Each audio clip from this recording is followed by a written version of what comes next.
মেয়েটা দিনরাত ভাবতে শুরু করলো আল্লাহর সাথে কিভাবে সম্পর্ক ভালো করব। ভিডিওটি সবার জন্য, ভিডিওটি সবাই শুনে যাবেন। মেয়েটি দিনরাত ভাবতে শুরু করলো আল্লাহর সাথে কিভাবে সম্পর্ক করব, কি করলে আল্লাহ তাকে ভালোবাসবে। ভাবতে ভাবতে সিজদায় চলে গেল। সিজদায় তসবিহ পড়ে ভাবতে লাগলো কিভাবে সম্পর্ক ভালো করব।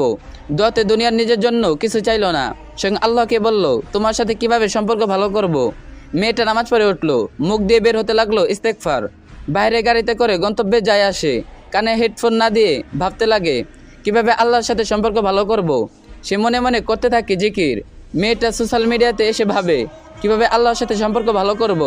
ভাবতে ভাবতে তার ইসলামী বিদ্বেষী বন্ধুদের দূরে সরিয়ে দেয়। ভাবতে ভাবতে পছন্দ আর্টিস্টকেও অপছন্দ করা শুরু করে। মেয়েটা রাতে ভাবতে ভাবতে দেখে তাহাজ্জুদের সময় হয়ে গেছে। সে তাহাজ্জুদ পড়া শুরু করে। তারপর ভাবে কিভাবে আল্লাহর সাথে সম্পর্ক ভালো করব। এভাবে মেয়েটি দিনের পর দিন কাটায়। তার অনেক খারাপ সময় আসে, বিপদ আসে, তবুও সে সেজদা থেকে বিরত থাকে না। তার অন্তরে জিকির বন্ধ হয় না। কয়েক বছর পর মেয়েটার সব খারাপ সময় দূর হয়ে যায়। তার জীবনে সব কিছু ভালো হতে থাকে। সে বুঝতে পারে তার জীবনে অশান্তি আসছে না, অদ্ভুতভাবে সব কিছু ভালো হচ্ছে।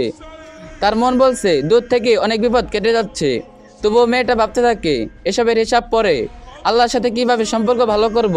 খারাপ সময় সিজদা জিকির ছাড়েনি, ভালো সময় আরও বেশি করে করছে। ভাবনা শুধু একটাই, সম্পর্ক কিভাবে ভালো করব। তারপর একদিন এক বিখ্যাত আলেমের ভিডিও দেখে চোখে পড়ে। সেই ভিডিও দেখে মেয়েটির চোখে পানি এসে যায়। সেই বিখ্যাত আলেম বলছে আল্লাহ তাআলা যাকে ভালোবাসে তাকে বেশি বেশি সিজদা করার তৌফিক দান করেন। আল্লাহ যাকে ভালোবাসে তার অন্তরে আল্লাহর জিকির উঠিয়ে দেয়। আল্লাহ যাকে ভালোবাসে আল্লাহর শত্রু থেকে সেই মানুষের মনের মাঝে এক অদৃশ্য দেয়াল করে দেয়। আল্লাহর কাছে বেশি বেশি দোয়া করার তৌফিক দেয়। মেয়েটার চোখের পানি মুছলো না, ঘুরে পড়তে দিল। বুঝলো আল্লাহ তাকে কতটা ভালোবাসে। সে ঠিক করলো এই ভালোবাসা সে বৃথা যেতে দিবে না। নিজেকে উৎসর্গ করে দিল আল্লাহর কাছে। এখন তার 24 ঘন্টাও কম হয়ে যায় ইবাদতের জন্য। এখন সে ভাবতে থাকে কখন কিয়ামত হবে, কখন হাসর হবে, কখন হাসতে হাসতে প্রবেশ করবে আল্লাহর জান্নাতে। এখন কাছ থেকে দেখবে তার প্রিয় মানুষ নবীজিকে, আর কখন দেখবে সেই মহান আল্লাহকে যাকে পাওয়ার জন্য এই দুনিয়ার মোহে ছেড়ে দিয়েছে। ভিডিওটা ভালো লাগলে অবশ্যই একটা শেয়ার করে দিন, আর যে যত পারবেন কপি লিঙ্ক করে দিন।